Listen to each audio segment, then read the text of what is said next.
Untuk memperkuat pemahaman kita terhadap materi yang telah dibahas, pada sesi ini kita akan mengkaji sebuah studi kasus nyata di Indonesia, yaitu praktik fotografi pada studio arsitektur di Yogyakarta pada Juni 2024.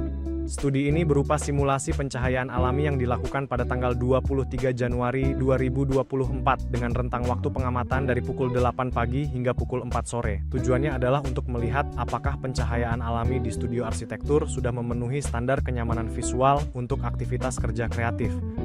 Pada pukul 8 pagi, rata-rata tingkat pencahayaan berada di sekitar 350 lux.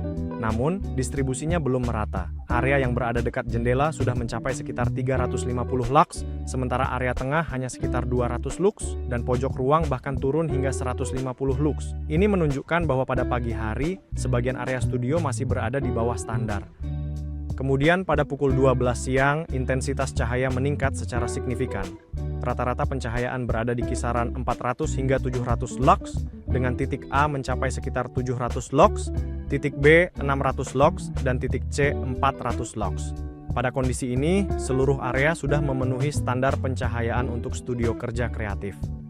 Selanjutnya, pada pukul 4 sore, rata-rata pencahayaan tercatat sekitar 500 lux. Distribusinya juga relatif lebih merata, dengan titik A sekitar 500 lux, titik B 450 lux, dan titik C sekitar 350 lux. Secara keseluruhan, hasil simulasi menunjukkan bahwa pencahayaan alami di studio arsitektur UGM sudah berada dalam rentang ideal, yaitu 350 hingga 750 lux, sesuai kebutuhan studio kerja kreatif.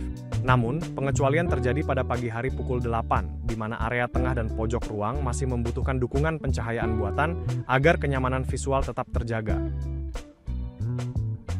Selanjutnya, saya akan menyampaikan studi kasus nyata di Indonesia yang dilakukan di Laboratorium Mesin Listrik dan Pengukuran, Universitas Negeri Jakarta, pada tahun 2021. Hasil pengukuran menunjukkan bahwa intensitas pencahayaan di meja praktikum hanya sekitar 127 lux. Nilai ini jauh berada di bawah standar pencahayaan minimal, yaitu 300 lux, yang dibutuhkan untuk kegiatan praktikum teknik yang menuntut ketelitian visual tinggi. Pada laboratorium ini digunakan 8 unit lampu TL Philips LifeMark dengan daya 36 watt yang dipasang dengan jarak sekitar 2 meter dari meja praktikum. Namun, meskipun jumlah lampu cukup, penempatan dan distribusi cahaya belum optimal sehingga pencahayaan yang diterima permukaan kerja masih sangat rendah. Dari hasil tersebut dapat disimpulkan bahwa diperlukan penambahan jumlah lampu atau penataan ulang posisi dan jarak lampu agar intensitas pencahayaan dapat memenuhi standar yang disyaratkan. Pencahayaan yang memadai sangat penting untuk mendukung keselamatan, kenyamanan visual, dan akurasi kerja mahasiswa selama kegiatan praktikum. Selanjutnya, saya akan menjelaskan studi kasus ruang kelas desain komunikasi visual di Institut Teknologi Bandung yang dilakukan pada tahun 2022. Pengukuran pencahayaan dilakukan pada pukul 9 pagi hingga 3 sore. Pada pukul 9 pagi, rata-rata pencahayaan berada di sekitar 280 lux. Area dekat jendela sudah cukup terang, namun area tengah dan belakang kelas masih berada di bawah standar. Pada pukul 12 siang, intensitas cahaya meningkat signifikan, dengan rata-rata 450 hingga 650 lux.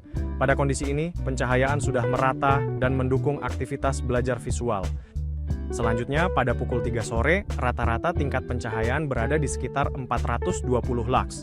Distribusinya masih relatif baik, dengan area depan sekitar 480 lux, area tengah 420 lux, dan area belakang sekitar 360 lux. Secara keseluruhan, hasil pengukuran menunjukkan bahwa pencahayaan ruang kelas DKV ITB sudah memenuhi standar kenyamanan visual pada siang hingga sore hari. Namun, pada pagi hari masih diperlukan dukungan pencahayaan buatan atau pengaturan ulang distribusi cahaya, terutama untuk area tengah dan belakang kelas, agar kualitas visual pembelajaran tetap optimal sepanjang hari.